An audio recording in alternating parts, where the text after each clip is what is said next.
Good morning, students. Let's do example number 15, a complete full-fledged question about dissolution of partnership firm. Look at the statement that's floating on the screen. The balance sheet given to us, the liabilities and assets are given, and the additional information is also given. What is this? The firm dissolved on 1/4/2018 and assets and liabilities were settled as follows. Number 1, land and building realized at rupees 4,30,000.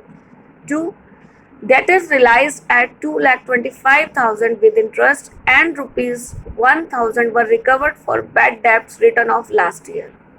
Third, there was an unrecorded investment which was sold for rupees 25,000.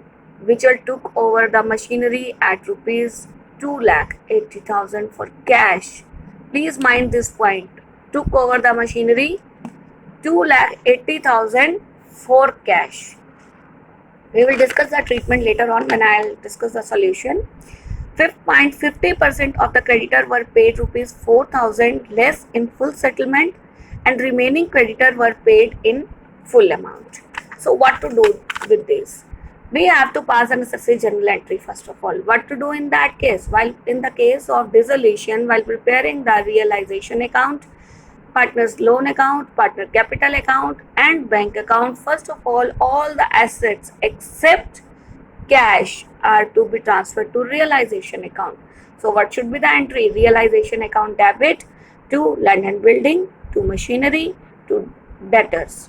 All those assets except cash are to be transferred to realization account. Then liabilities, that is your creditors and employees provident fund, that is also external payable liability.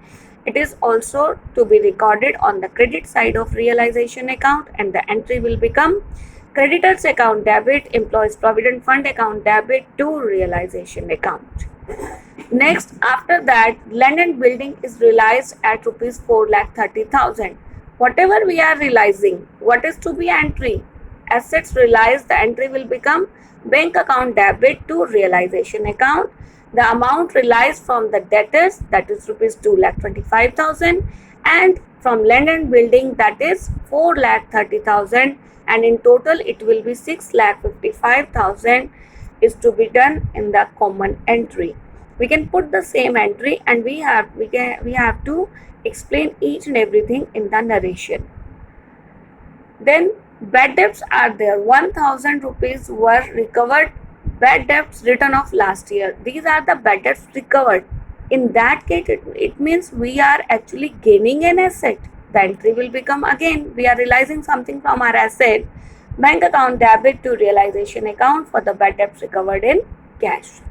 The next entry, the unrecorded asset, is also there. It means we have not transfer at the time of transfer. The first entry, in first entry we have not done about investment, but it is unrecorded and we realized it now. What is the entry to do? Bank account debit to realization account for the unrecorded investment. It is of 25,000. Next, Vichal took over the machinery at 2,80,000. Yes, I highlighted this point when I read this statement.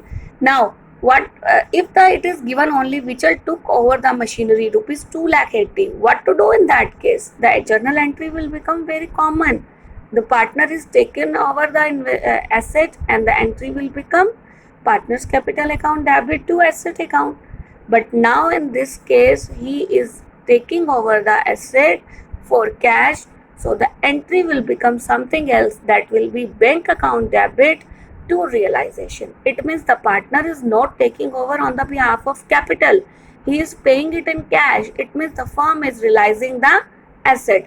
And whenever the firm realized any asset, the entry should be bank account debit to realization account.